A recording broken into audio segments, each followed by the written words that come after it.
ભારત માતા કે ગાંઠવડ ગામે ઉપસ્થિત આપ સૌ ગામના આગેવાનો, વડીલો, યુવા દોસ્તો, આમ આદમી પાર્ટીના સૌ કાર્યકર્તાશ્રીઓ, સૌનો ખૂબ ખૂબ હું પહેલાં તો આભાર વ્યક્ત કરું છું કે ઘણું મોડું થયું હોવા છતાંય આપ સૌ આટલી મોટી સંખ્યામાં અહીંયા ઉપસ્થિત રહ્યા છો. અમારા આમ આદમી પાર્ટીના ઉમેદવાર વાલજીભાઈ, બાલુભાઈ, અન્ય સૌ ઉમેદવારો, બધાનું નામ લેતો નથી હું, એ બધાને પણ હું ખૂબ ખૂબ પહેલાં તો શુભેચ્છાઓ પાઠવું છું. કેમ કે રાજકારણનો જે રીતનો સમય આખા ગુજરાતમાં હાલે છે, એ ખરાબ સમયની અંદર ચૂંટણી માટે ઊભા રહેવાની હિંમત કરવી એ સૌથી મોટું કામ છે. વાલજીભાઈ, આખા ગુજરાતમાં ભાજપ પાર્ટીની સરકાર છે, પણ અનેક પ્રશ્નોથી સમાજનું, લોકોનું જીવન અત્યારે દુઃખી છે. સરકારમાં હોવા છતાંય લોકોના પ્રશ્નોનું નિરાકરણ નથી લાવી શકતા. પણ ચૂંટણીમાં કોઈ ઊભો રહે હામો તો અપહરણ થઈ જાય, ધાક ધમકી આવે, ગુંડા દબાવે, માથાભારે માણસો દબાવે, જ્ઞાતિના આગેવાનો મોકલીને પ્રેશર કરવાની કોશિશ કરે. અને એવા જમાનાની અંદર, એવા સમયની અંદર કે જ્યાં બધી જ શક્તિઓ એક તરફ હોય અને એક બાજુ સામાન્ય માણસ હોય, એવા સમયમાં છાતી કાઢીને ઊભું રહી જાવ, જ્યાં તારી સામે ચૂંટણી ઊભો થાય કર લે, એવી હિંમત બાલુભાઈ, વાલજીભાઈ બધાએ કરી છે. એ બધાને હું ખૂબ ખૂબ હૃદયપૂર્વક શુભેચ્છા પાઠવું છું. હું જ્યારે નવો આમ આદમી પાર્ટીમાં જોડાયો તો કોઈકે ગામમાં 20 જણા અમને સાંભળવા નહોતા આવતા. આખા ગુજરાતના એકેય ગામમાં નહીં. ભાવસીભાઈ તો એના સાક્ષી છે, તમારા ગામમાં આવ્યા હતા, આપણે મીટિંગ કરી હતી. કોઈ ગામમાં, ગુજરાત આખામાં કોઈ માણસને આમ આદમી પાર્ટીની વાત સાંભળવામાં, એના નેતાને જોવામાં ક્યાંય રસ નહોતો. પણ મહેનત કરતા ગયા, લોકોનું કામ કરતા ગયા, લોકોને મદદ કરતા ગયા, લોકોને જ્યાં જરૂર પડે ત્યાં એમની સાથે ઊભા રહેતા ગયા. તો ગુજરાત આખામાં આમ આદમી પાર્ટીના 5 તો ધારાસભ્ય આવ્યા, એમાં એક હું ધારાસભ્ય બની ગયો. અમારી સભામાં, મારી સભામાં માણસો નહોતા આવતા, એમાંથી હું ધારાસભ્ય બન્યો ત્યાં સુધીની સફર આમ આદમી પાર્ટીની પૂરી થઈ. અને એમાં સહયોગ કોણે આપ્યો? આપણી જેવા નાના માણસોએ સહયોગ આપ્યો. કેમ કે રાજકારણમાં બદલાવ લાવવાની જરૂર છે કોને? આપણી જેવા લોકોને જ તો છે. જેની પાસે પૈસા છે એને ક્યાં કાંઈ ફરક પડે છે? જેની પાસે પાવર છે એને ક્યાં કાંઈ ફરક પડે છે?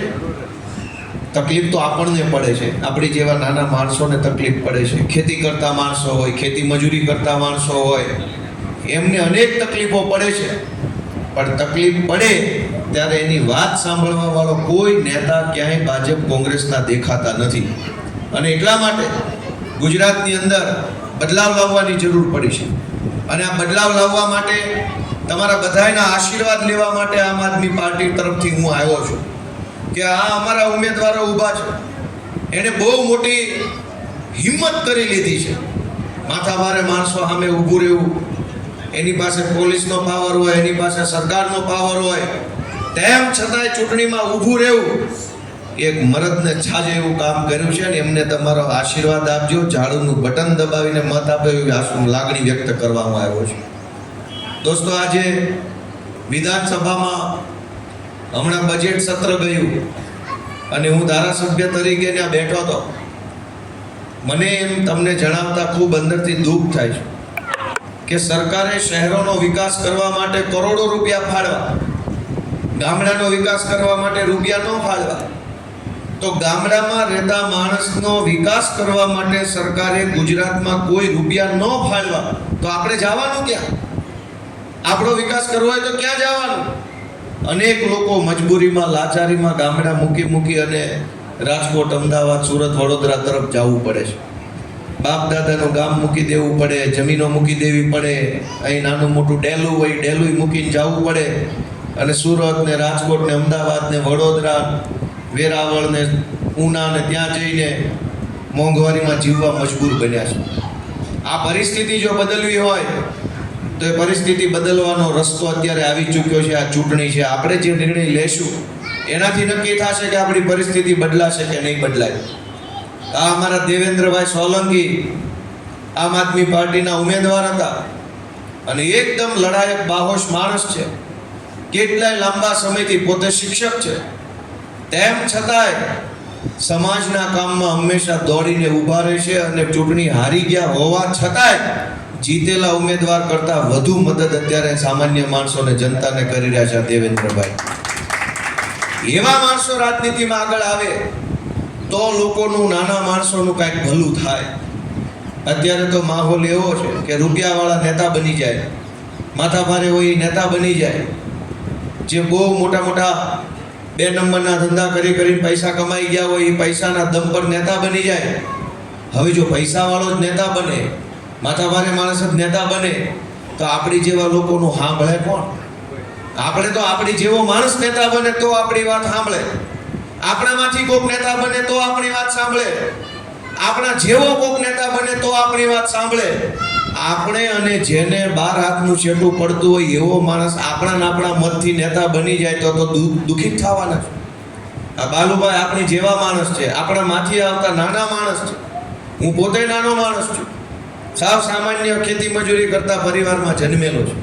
ભાવનગર જિલ્લાના ટીંબી ગામમાં મારા મમ્મી તો દાડીઓ કરતા, ગામમાં કપા વીણવા જતા, અમે મજૂરી કરતા. સામાન્યમાં સામાન્ય મજૂરી કરતા પરિવારમાં હું જન્મેલો માણસ છું. પણ મહેનત કરતા ગયા, લોકોનું કામ કરતા ગયા, અવાજ ઉઠાવતા ગયા, ડર્યા નહીં, પાછું પગલું ભર્યું નહીં. FIR થઈ, જેલમાં ગયા, ધરપકડો થઈ, મારો ગાળો દીધી, અમારી ગાડીઓ તોડી નાખી, બધું જ થયું. પણ ડર્યા નહીં તો ગુજરાતની જનતાએ આશીર્વાદ આપીને મને અને અમારી પાર્ટીને બંનેને ઊંચી જગ્યાએ પહોંચાડ્યા. મને પૂરો વિશ્વાસ છે કે એક દિવસ એવો આવશે અને બહુ જલ્દી આવશે કે આખા ગુજરાતની અંદર આમ આદમી પાર્ટીની સરકાર બનેલી હશે ને લોકો ખુશખુશાલ જીવન જીવતા હશે, એવું સારું કામ થતું હશે. આજ પરિસ્થિતિ શું છે કે 30 વર્ષથી આપણે ભાજપને મત આપીએ છીએ અને આટલા મત આપ્યા પછી 2-3 પેઢીઓથી મત આપે છે ભાજપને. અને એટલા બધા મત આપ્યા પછી એક ગરીબ માણસ સસ્તા અનાજની દુકાને ઘઉં કે ચોખા લેવા જાય, ન્યાય એને ભાઈ સાહેબ બાપા કરવું પડે છે. ધક્કા ખવડાવે, ટાઈમે આપે નહીં, ક્યારેક ખરાબ આવી ગઈ હોય ઘઉં કે ચોખા કે ખાંડ તો ફરિયાદ કરાય નહીં, નહીતર હામી ધમકી મારે કે બહુ ફરિયાદ કરશો તો તમારું કૂપન બંધ કરી દેશે. આ હાટું મત આપ્યા છે 30 વર્ષ સુધી સરકારને કે તમે આવીને અમારા કૂપન બંધ કરી દો. અનેક વખત એવું થાય કે ખેતરોમાં નુકસાન જાય, ખેતી મજૂરી કરતા માણસોને નુકસાન જાય, સરકાર એક સહાયની કાણી કોડી આપે નહીં. અને એટલે સારી સરકાર બને, જવાબદાર સરકાર બને, લોકોની સરકાર બને તો લોકો માટે કેવું કામ કરે એનો દાખલો પંજાબમાં આમ આદમી પાર્ટીની સરકાર છે એણે આપ્યો છે. મારે તમને એ વાત ધ્યાને મૂકવી છે કે પંજાબમાં અમારી પાર્ટીની સરકાર છે, આમ આદમી પાર્ટીની સરકાર છે અને મુખ્યમંત્રી ભગવંત માન છે. એમણે પંજાબમાં પૂર આવ્યું, ખેડૂતોની મોલાદ તણાઈ ગઈ, જમીન ધોવાઈ ગઈ, કોકના નાના મોટા પશુઓ તણાઈ ગયા, કોકની ઘર વખરી તણાઈ ગઈ અને અનેક લોકોને કરોડો રૂપિયાનું નુકસાન ગયું. પણ સારી સરકાર હોય, જનતાએ બનાવેલી સરકાર હોય, ગુંડાઓએ નહીં, તો જનતાએ બનાવેલી સરકાર કેવું કામ કરે એનો દાખલો એ આપો કે અમારી આમ આદમી પાર્ટીની સરકારે જમીન ધોવાઈ ગઈ એનુંય વળતર જનતાને ચૂક્યું, મોલાદ તણાઈ ગઈ એનુંય વળતર ખેડૂતોને ચૂક્યું. અને એટલું નહીં, સૌથી સારી બાબત બાલુભાઈ ગામડે ગામડે કહેજો તમે તો બધા કે આખા ભારત દેશમાં પહેલી વખત જેણે ખેતર ભાગવું રાખ્યું હોય ને એ ભાગ્યા નહીં તે સરકારે પાક નુકસાનીની સહાય ચૂકવી, આખા દેશમાં પહેલીવાર પંજાબમાં બન્યું. હવે આપણે અહીંયા માનો કે માવઠું આવ્યું, અતિવૃષ્ટિ આવી કે ગમે એ રીતે મોલાદમાં નુકસાન થયું ખેતરોમાં, તો નુકસાનીની સહાય કદાચ મળે તો એ ખેડૂતને મળે. ભાગવું રાખ્યું હોય એને શું મળે? મજૂરી કરતા હોય એને શું મળે? આખા દેશમાં પહેલી વખત મજૂરી કરતા માણસોનો વિચાર કોઈને આવ્યો હોય તો એ આમ આદમી પાર્ટીની સરકારને પંજાબમાં આવ્યો ને ત્યાં મજૂર માણસોની સહાય ચૂકવવાનું કામ કર્યું. તમે બધા મને કહે સારું કહેવાય ખરાબ? અને આવું સારું પંજાબમાં શું કામ અહીંયા થવું જોઈએ?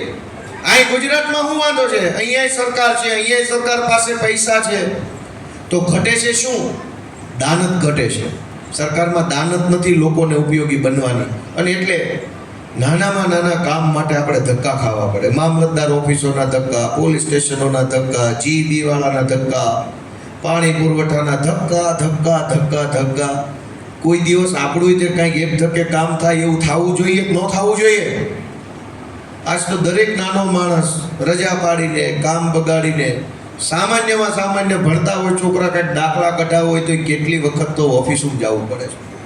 અને ઓફિસોમાં જઈએ તે સાહેબો આપણી વાત ન સાંભળે, આપણને કાલ આવજો, પમદી આવજો, આ નહીં હાલે, રવિવારે રજા છે, મંગળવાર આવજો, ચૂંટણી ચાલુ છે, પછી આવજો, આમ નામ કરીને આપણને ધકે ચડાવ્યા કરે નાના માણસોને. અને કોઈ આપણી વાત સાંભળવા તૈયાર નથી. એક ખટારો ભરાય એટલા ભાજપના નેતાઓ ગુજરાતમાં આપણા જિલ્લામાં છે, કામમાં ક્યાંય ન આવે. અને એટલે હું તમને ઘાટવડ ગામના સૌ ગામજનોને વિનંતી કરવા આવ્યો છું કે વિસાવદરમાં ખેડૂતોએ જેવું કર્યું એવું કામ આપણે અહીંયા કરવું પડશે. વિસાવદરના સમાચાર મળ્યા છે કે નથી મળ્યા? મળ્યા છે બધાને?